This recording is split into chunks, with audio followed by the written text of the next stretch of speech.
Hello mga katiktik, magandang umaga po. Ngayong araw po ang ituturo ko sa inyo kung paano linisin ang ating storage po, no? So mga katiktik, palagi bang full storage kayo? Kaya hindi kayo nakakapag-download ng ibang apps po mga katiktik. So mga katiktik, sundan nyo lang po ako hanggang dulo po, no? Okay? Okay, kapag nandito na po tayo, i-click lang po natin itong settings po. Pagkatapos po, scroll up lang po natin at hanapin po natin itong apps po. Ito po, no? Okay, so ngayon mga katiktik, mag-i-example po tayo. Pagkatapos dyan, i-click po natin itong Facebook po, no? Ayan. Pagkatapos po dyan, i-scroll up lang po at hanapin po natin itong storage po. I-click lang po. Then kung mapapansin nyo po dyan is itong cache po is nasa 274 po, no?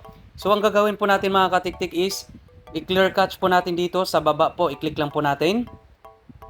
Okay? So kung mapapansin nyo po mga katiktik, nagiging 0 na po siya. Okay, back na po tayo mga katiktik, no? At saka bura pa tayo ng iba po. So halimbawa itong CapCut, ito po. CapCut. Ayan. Tapos storage again.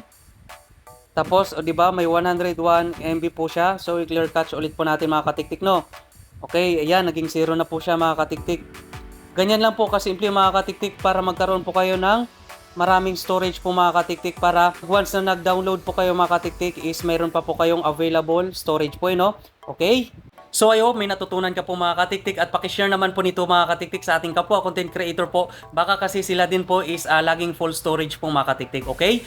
At pakifollow na din po ako sa Katiktik channel po at nagtuturo po ako ng tips and tutorial. Thank you and God bless you more!